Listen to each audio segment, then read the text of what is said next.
5.18 진상규명 대국민 공청회 이름으로 있었던 그 공청회에 대해서 제가 가진 입장을 이 페이스북을 통해서 내놓은 바가 있습니다만, 또 여러 가지 그 논란이 전개되는 과정에서 사무총장께 하여튼 그 세미나가 있게 된 경위부터 시작해서 그 참석자, 발언 내용 이런 것을 다 파악하고 또 문제되는 부분이 어떤 부분인지에 대해서 당 차원에서 잘 정리를 해달라고 이야기를 했습니다. 그래서 아침에 제가 보고를 받고 지금부터 제가 드릴 말씀대로 제 입장을 정리를 했습니다. 먼저 지난주 우리 당 일부 의원들이 주최한 5.18 진상규명 공청회 문제로 깊은 마음의 상처를 입은 5.18 희생자 유가족과 광주 시민들께 당을 대표해서 진심으로 사과의 말씀을 드립니다. 어제 사무총장에게 지시한 진상에 대해 1차 보고를 받았습니다. 조사 결과 행사에서 발표된 내용이 심각했습니다.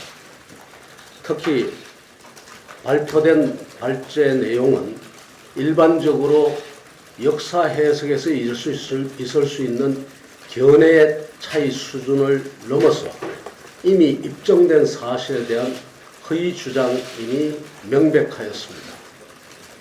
이는 결국 민주화 운동으로서 5.18의 성격을 폄훼하는 것입니다.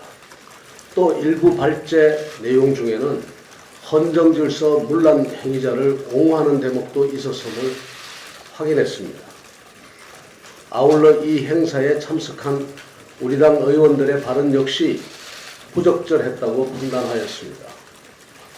이 같은 공청회는 신념에 앞서 객관적 진실을 추구해야 하는 보수의 가치에 반할 뿐만 아니라 우리 당이 당 강령의 제1의 사명으로 명시하고 있는 헌법적 가치와 법치주의 존중의 정신을 위배하는 것입니다. 이에 저는 자유한국당의 비대위원장으로서 이 문제를 중앙윤리위원회에서 엄중히 다룰 것을 요청하고자 합니다. 아시다시피 5.18 북한군 개입설은 지난 39년간 여러 차례에 걸쳐 국가기관의 조사를 통해 근거가 없음이 확인됐습니다.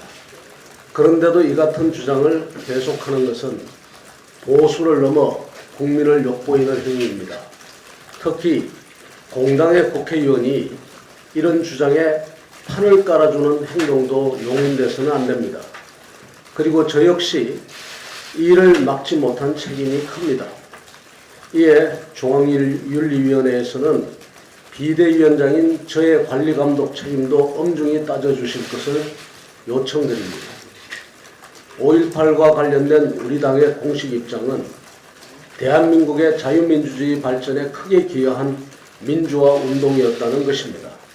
이는 지난 1993년 김영삼 대통령이 문민정부는 5.18 광주 민주화 운동의 연장선상에 있는 정부라고 선언했던 것과도 괴를 같이 합니다. 전임 두 대통령 재임 기간에도 우리 당은 이런 입장을 일관되게 견지해 왔습니다. 이 같은 입장은 앞으로도 변할 수 없습니다.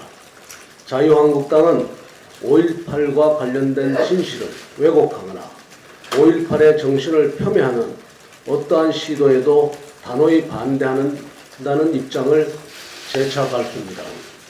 다시 한번 사과의 말씀을 드립니다.